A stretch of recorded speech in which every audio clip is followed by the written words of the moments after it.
Cine con acento. Con acento. Con acento. Con acento. Con acento. Con acento. Con acento. Con Juan Carlos Lemus. Hola gente de Cine con Acento, les saludo desde Berlín y aquí les dejo una conversación en una mesa redonda que tuvimos con el director de El Mensaje en competencia oficial de esta Berlinale 75 con el director Iván Fund. Hay en los relatos muchas veces los personajes se transforman, pero en este caso, más allá del coming of age que hay, es interesante porque se transforma la expectativa de los espectadores. Es decir, nos llevas por un relato, esta historia, cuando uno lee la historia, piensa en que, bueno, estos son nuestros dos adultos, parece una típica historia de estafadores, del engaño que va a ir de pueblo a pueblo, trashumante, llevando a la niña que tiene un don que uno no sabe qué es. Y luego se va deslizando hacia otra película. ¿Trabajaste con eso? Me encanta que lo menciones tan claramente y tan articuladamente, porque sí, es un poco la propuesta y la idea es eso, ¿no? Como cuando uno diseña los personajes, bueno, de hecho no diseña, soy bastante enemigo de la idea del diseño. Cuando uno empieza a ver los personajes y articularlos y más, trata de que puedan expresarse de la mejor manera en la historia, pero no los define. Yo trato de no clausurarlos para nada, sino justamente proponer al espectador que los vaya descubriendo. Así como uno va descubriendo a sus amigos incluso con el paso del tiempo y va encontrando facetas. Pero lo que decís es muy interesante porque para mí, siendo yo también el guionista y montajista, co-guionista y montajista de la película, es algo que me interesó mucho articular, que es como una estructura dramática que respetara cierta linealidad y ciertos puntos, como vos decís, de coming of age, y sí, pero que estuviera como en una espiral donde de lo que cambia es la manera en que uno los descubre, en la manera en la que uno sabe que eso un poco como una suerte de sedimento que se fue ahí sumando y después uno dice, estaba pasando esto. A mí me interesa mucho entender el cine y los relatos desde ese punto de vista, desde como una experiencia en la que claramente lo primero que tenemos es una percepción, luego una emoción, y recién al final de todo podemos empezar a tratar de articular en palabras qué es lo que pasó, o ponerle nombre a las cosas. Si uno le pone el nombre de entrada ya las reduce un poco. Entonces me parecía que hay algo de eso que decís que es clave para mí en la película, y me encanta que lo hayas visto porque entonces está. Es también algo de esa comunión del espectador con la historia. Una cosita, después los dejo que sigamos. Justamente a mí lo que me pasó, vos dijiste en la conferencia de prensa que de repente los roles no están definidos de los personajes, no son madre, padre, abuelo, que a veces uno no sabe. Salí del cine y me preguntaron, ¿qué son? Y vos decís sí, y en algún momento podés incluso a ella no creerle. Yo no le creí. Y al principio muchas veces no les crees. ¿No? Exacto, bueno, de nuevo, hay algo de eso, de esos puntos de vista que uno intenta articular, que es particularmente trabajoso si se quiere, porque yo, en términos de coherencia de relato y de lo que uno va construyendo con las imágenes, tiene que funcionar para todas las versiones. O sea, si vos decidís que son solo unos estafadores, tiene que haber una coherencia y que finalmente funcione. Y por el contrario, si vos creés que es simplemente ese mundo mágico medio distópico en el que habitan y de verdad sucede, nada más que está un poco desgastado por la realidad argentina que lo enmarca, también tiene que funcionar. Entonces es, como te digo, son como muchos sedimentos y que afortunadamente hacia el final de la experiencia uno puede decir, estoy parado sobre esto. Y las películas y el relato como un lugar que uno pueda habitar y recorrer, no necesariamente como eso, como una forma ya cerrada, ¿no? Los dejo. Y justo, bueno, sumando a esta pregunta, en la película transmite mucho esta atmósfera, ¿no? Es algo que priorizas mucho en tus proyectos. Entonces quisiera saber cómo fue el afrontar esta atmósfera, cómo se propuso, cómo evolucionó, si hubo, por ejemplo, un guión muy cerrado desde el comienzo y luego esto fue evolucionando a raíz de que ibas llenando el material, ibas rodando ya. ¿Cómo fue el proceso de crear esta atmósfera para ti y para el equipo? Bueno, yo me gusta trabajar con un equipo muy reducido. Habremos sido 10 personas en total, con cast and crew, todos, para poder estar como muy en sintonía y tener la capacidad de reacción con la urgencia que vayan necesitando la historia.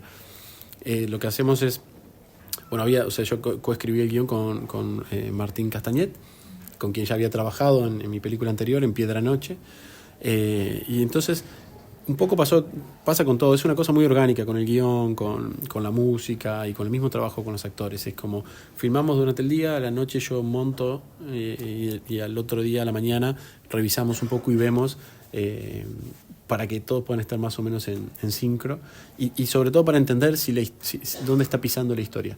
A veces pasa que de lo que filmaste se desprende ya una emoción que hace que la escena que querías filmar luego ya se clausure. Entonces, como tratar de estar atento a eso, es como un proceso muy orgánico y muy vivo.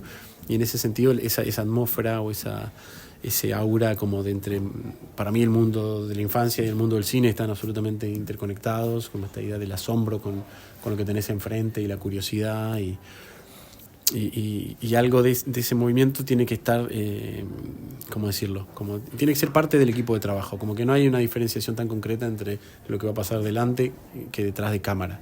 Como tenemos que estar, de hecho en la película fue literal, estar todos en ese viaje, era estar todos ahí moviéndonos por esa ruta y que continuamente de lo mismo que vaya sucediendo en el rodaje puedan surgir material para la película. Es como si siempre está la esencia de las escenas, pero no quiere decir que vayan a estar determinadas por lo que se ha escrito. Yo quiero conectar dos elementos que me parecieron muy importantes, que es la soledad y el rol de la mujer, que has plasmado en tus películas siempre las mujeres con roles muy importantes, siempre son el vehículo narrativo. Y vemos en este caso a Nika, que es una joven en ese punto medio entre la niñez y la adolescencia, que puede llegar a ser muy solitario también. Y se encuentra también en este punto medio entre su mamá, su abuela, está como en un limbo constante entre también lo fantástico y lo real. Entonces, si nos puedes explicar un poquito esta conexión entre la soledad y el rol de esta mujer.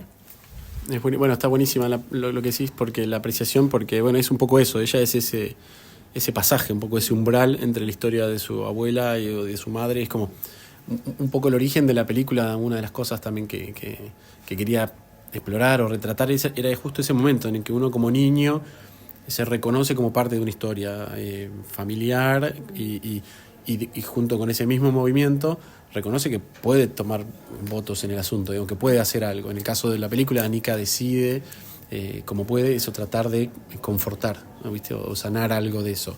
De estas cuestiones también que, bueno, que generacionalmente, ¿viste? Hay generaciones que no tuvieron la suerte o las herramientas por su contexto, el mundo en el que tocaba, de poder resolver, bueno, en este caso, temas de salud mental, y otras que lo pueden sanar o articular con otra claridad, ¿no? Y bueno, había algo de eso que me parecía muy interesante, ¿no? El personaje de Miriam, que si uno elige pensar que, de nuevo, que no sucede de verdad esa magia, ¿no? Que de verdad ella está ahí forzando una figura, un personaje, o forzándose a creer en algo, probablemente tenga que ver con eso, con no poder aceptar algo de su propia historia, o no haber resuelto algo de su propia maternidad o de su propia forma de vincularse con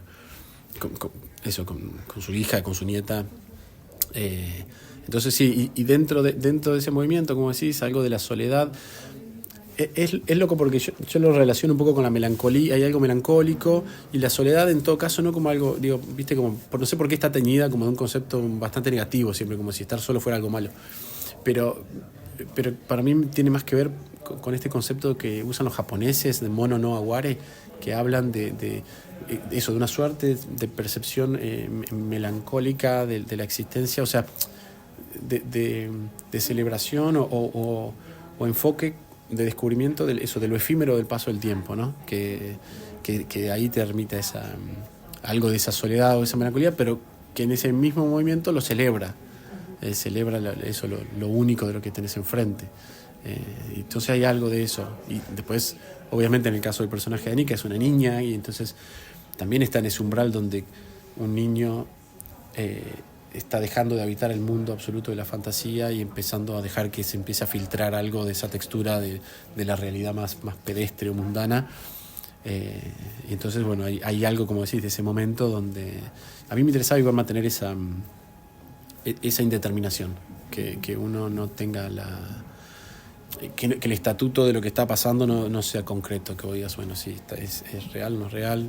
De nuevo, lo que digo, a mí me interesa la ficción no como lo contrario a la realidad, sino como una forma de interpelarla, de entenderla y de expandirla, de expresarla, sobre todo en sus contradicciones, en su complejidad y en sus tensiones. Bueno, un poco por ahí. Tenía una pregunta preparada, pero esta respuesta tuya me genera otra que quiero hacer primero antes de la que tenía preparada, y es precisamente por la soledad y porque los adultos agenciamos muchas cosas de los niños y de cómo les vamos pasando la realidad de la vida a ellos como de a gotitas para no abrumarlos quizás, cuidándolos de alguna manera. Uno también siente esa soledad que es no escogida, es impuesta de alguna manera por los adultos, porque van viajando, porque tal vez no sé si la niña va al colegio o no, si son vacaciones, no se sabe muy bien, ¿no? Entonces dice uno, pues pucha, si no es escogida, la soledad sí es un peso, ¿no? ¿Cómo? Porque a ella no se le ve tampoco pesada la soledad, pero entonces ¿cómo son ellos tres y ya? O de vez en cuando tiene ella poder jugar con otros niños, ¿no? Poder compartir con otras personas que no son sencillamente, no sé, su abuela y el amigo, ¿no? Bueno, ahí bueno, es un poco lo que decía, hay algo de esa construcción de los personajes o del territorio de la película que para mí habilita que uno pueda seguir escarbando y también eso, adivinando que eso puede ser posible. En algún momento, en el inicio del proyecto, lo pensamos como, bueno, en algún momento van a una escuela o se encuentran con otros niños para ver algo de eso, pero después también sentimos que algo del trazo franco y más minimalista de lo que quería contar con la historia no terminaba de contener eso. Era como si la única representante de la infancia tenía que ser ella, como la única que... Después también no es que uno lo escribe como digo, bueno, quiero escribir este personaje yo no escribí una niña, ni pensé en una niña, ni en un adulto. Yo escribí como uno pensó en esos personajes y en esas personas que puedan habitarlos también, porque también hay un cruce muy indisociable entre quiénes son ellos como personas y quiénes son esos personajes, los actores que los interpretan y los personajes que se articulan.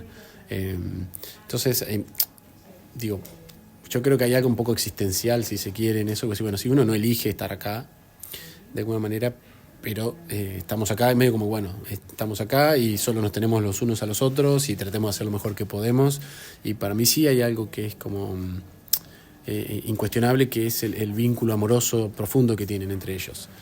Entonces hay algo de esa soledad que también es un poco proyección de la mirada de uno, y porque ahí digo, o sea, viste, no sé, como decía el amigo John Cassavetes, viste, que decía, cuando las personas empiezan a decirse te amo es porque algo anda mal.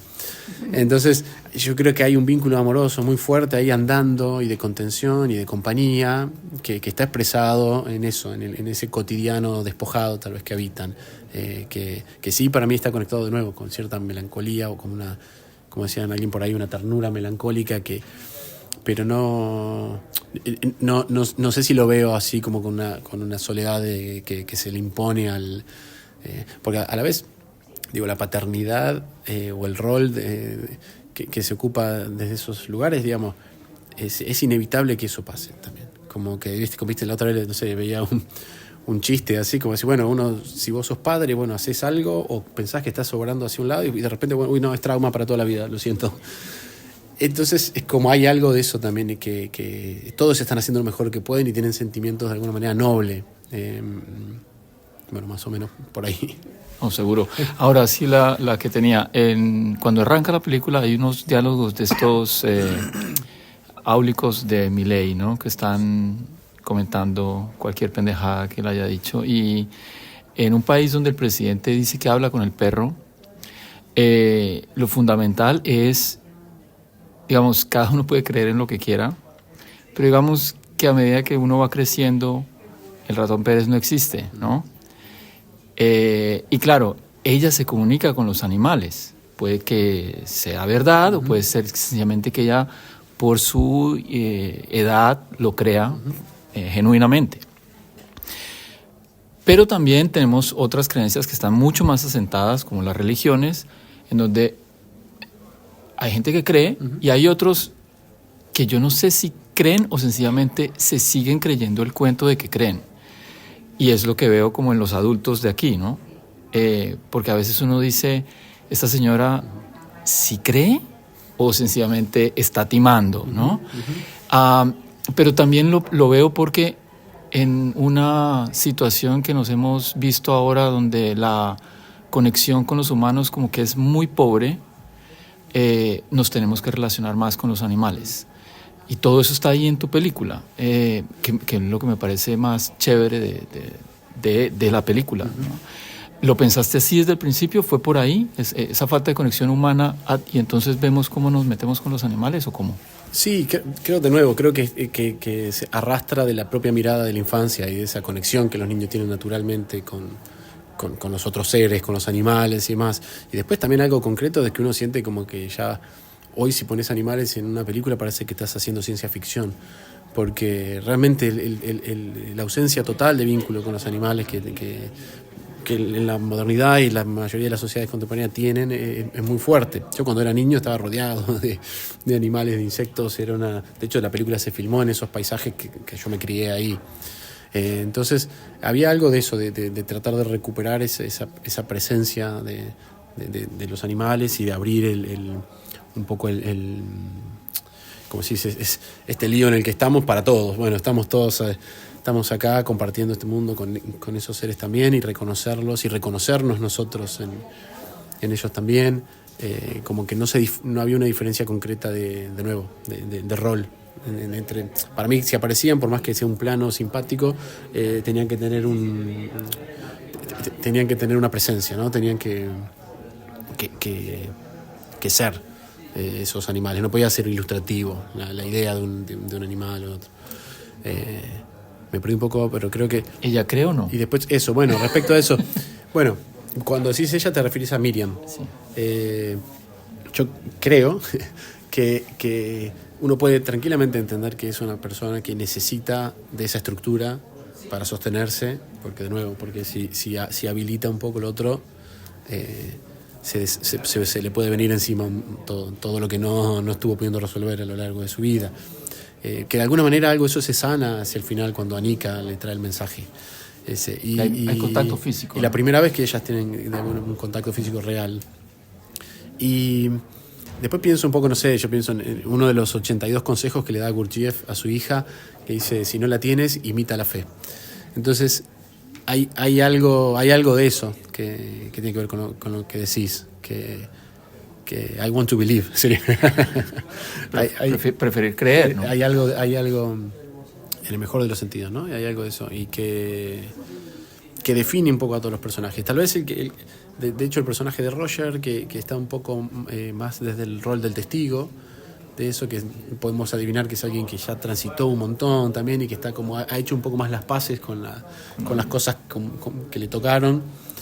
Y lo vemos, no sé, por momentos, no sé, escuchando él a los pájaros o prestando atención, también intentando, bueno, a ver, yo le digo que es como una fe roseliniana, como que algo que tiene que ver un poco con esa idea del cine de Rossellini, de, no sé, de Francisco Juglar de Dios, o esas películas que sí, bueno, lo celebratorio de la espiritualidad y de lo trascendental está inmanentemente ya en nosotros, en lo mundano, ¿no? Es eso, es este vínculo que tenemos y eso es tan trascendental como todo lo otro que uno quiera habilitar o creer.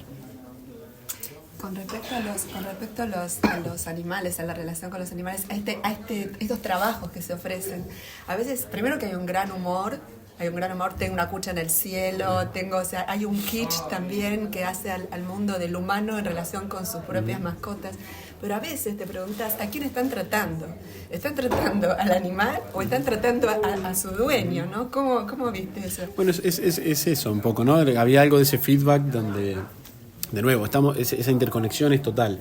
Incluso aún más, no solo se habla de los dueños o de ese mundo que hay en cada casa o en cada caso, sino también con esta cosa como de feedback, donde a veces no sabes si es ella que está, o sea, ella se reconoce en lo que están diciendo los animales también, ella o incluso Miriam, o sea, hay como un rebote ahí también de esa, una retroproyección, si se quiere, que habla un poco de todos.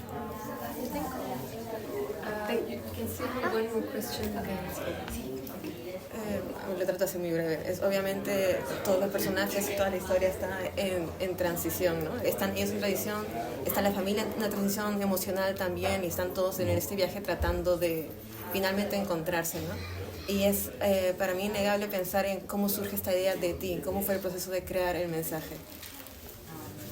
Bueno, es un poco lo que hablaba sobre el proceso de construcción de la película, es algo muy, muy orgánico desde siempre, ¿viste? No, yo digo que las películas no tienen un origen concreto, sí tienen un final concreto, que es lo que viste en la pantalla, pero vienen de todos lados, muchas como ideas, experiencias, ¿viste? Como una recolección, como decía Úrsula Le Guin, en la bolsa esa que uno recolecta cosas que afortunadamente ojalá sirvan para algo, para alguien, y después lo vas condensando y condensando ahí.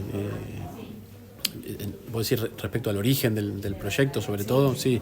Por eso, en principio era esta idea de contar ese pasaje en ese momento de la infancia donde un niño se da cuenta que puede contener a un adulto, que es parte de su historia y que él puede aportar algo ahí. Luego también esta cosa que hablábamos, como este cruce entre esa espiritualidad o por ejemplo, me gustaba mucho la idea de alguien que tiene un don, un talento muy mágico, especial, pero que en el contexto en el que está situado sirve para llegar a fin de mes, sirve para ganar unas monedas nomás. Entonces había algo de eso que me gustaba a mí que transitar, y por supuesto la historia de esa familia que se constituye, como digo yo, desde el acto de la presencia, más allá del vínculo que uno quiera no atribuirle, sino así, bueno, son los que están ahí y acompañándose y literalmente en el camino. ¿Puedo hacer una sola brevísima, un solo comentario? Bueno, Perdón, sí. una brevísima. Nos vamos cantando la película You're Always on My Mind. ¿Cómo traducís eso? Te pienso siempre, te llevo conmigo. ¿Cómo lo traducís? Bueno, a ver, la traducción no sé, yo creo que te llevo conmigo es mejor.